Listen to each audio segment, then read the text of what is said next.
Joining us now is the Democratic Colorado Congressman Jason Crow, member of both the Armed Services and Intelligence Committees.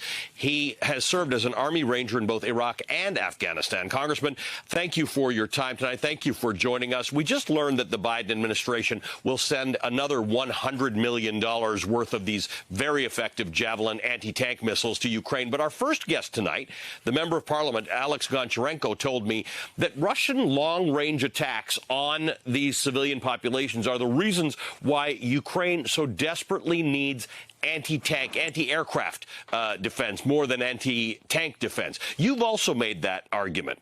Is the U.S. going to do it? Yeah, I think the United States is going to do it. And I'm going to make something really clear. The Biden administration has done a remarkable job providing a vast array of defensive weapons and material and equipment to the Ukrainians in a very short period of time. And there's a couple of reasons why the Ukrainians are having as much success on the battlefield that they are. One is that they are fierce fighters, and they're fighting for their life and their independence and their freedom. And they're doing a great job. The second is we're giving them tremendous weapons, 21st century weapons. And we're doing so at a breakneck pace. And the third is we've been training them since 2014, giving them communications equipment and the training to actually bring them to the battlefield and allow them to fight the way they are now. So the administration has done a great job, but wars change, wars evolve. And this war has changed and evolved. The Russians have adapted. They're shifting their tactics. They're shifting their location. So our support has to adapt and evolve with it. And that's what this letter is about. This is not a critical letter. We're not saying they haven't done enough. We're saying that the next phase of this war will require an evolution, a change in both the quantity and the speed and the nature of the support that we provide. Congressman, you're an Army Ranger. You served in Afghanistan and Iraq, so you know the consequences of this. How do you balance the Ukrainian request for more assistance, some of which, particularly with air defenses, Russia will take to be an act of war from NATO?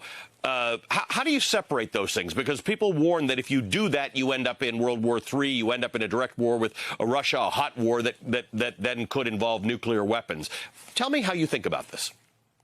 Yeah, so how I think about it is we're not going to implement a no-fly zone because that would require U.S. fighter jets shooting down Russian fighter jets over the Ukrainian skies. And we're not going to send NATO or U.S. troops to fight on the ground in Russia. So short of those things, there are many, many other things we can do. We can pretty much provide most things that they're asking for over some period of time. We don't do it all right now because they have to have the logistics. They have to be able to sustain it. They have to be able to have the supply lines. They have to be able to be trained on those systems. We have to make sure that these are systems that won't fall into the hands of the Russians or be captured either. So we're balancing all those considerations. But most of the things we can give them, I think, over some period of time.